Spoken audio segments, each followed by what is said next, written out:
Biz Cinema reporting live from the metaverse in the Horizon world. And guys, it's almost over, the first quarter of 2023, and a lot has happened right here in the crypto space. And we started off the year in January rallying out of the ashes, and Bitcoin was leading the way. The month of February went pretty flat, it went pretty sideways as there's not much volatility, but here we are in the final month of the first quarter in March, and crypto is under attack. Take a look what's going on with the banks that were affiliated to the crypto industry. Silvergate Bank, Silicon Valley Bank, Signature Bank, all collapsed. And then what had happened? Well, if you look around, the SEC and Gary Gensler, they're trying to push the narrative that crypto's no good. So what did they do? They started suing these celebs. Jake Paul, Lindsay Lohan, Akon, Lil Yachty, even Soulja Boy, just to name a few. And then before you could even turn your back and look around the corner, they issue a wellness letter to Coinbase. And you know what comes right after a wellness letter? Then they sue your ass. And then what had happened? Who had to come out and flex their muscle? The CFTC had to come out and sue Binance and CZ. Check out this clip. The chairman of the CFTC weighs in on the Binance lawsuit. Check it out. Affected API clients. It includes a number of large strategic accounts, including, redacted here, a Chicago headquartered trading firm who is currently a top 5 client and 12% of our volume. Zhao's response to that is give them a heads up to ensure they don't connect from a U.S. IP, don't leave anything in writing.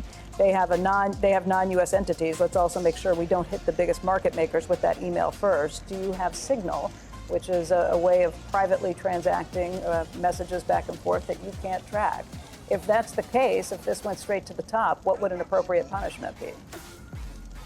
Well, as you know, we're a civil enforcement agency, and I think to your point, and something that has been pretty well known in the crypto circles now is that, and I've said this in my statement yesterday, not having a headquarters, not having a location is not going to prevent the CFTC from coming after you. And in this particular case, as I said before, there was a clear evasion.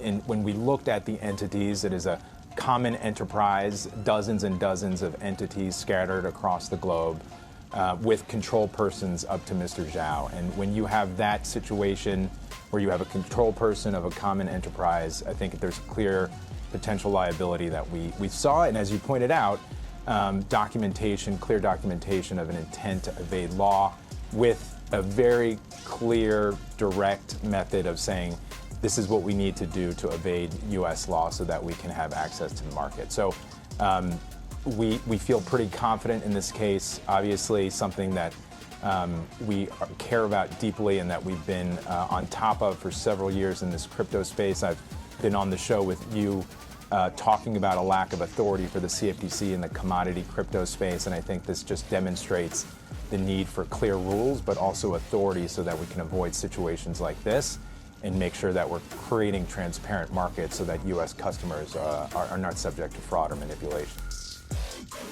God.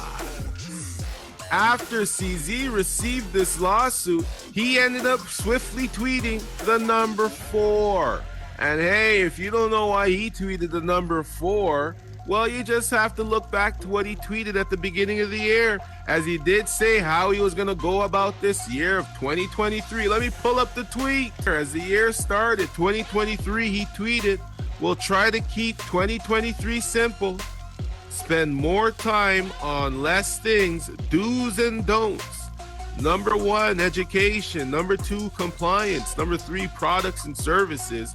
Number 4, ignore FUD, fake news, attacks, etc.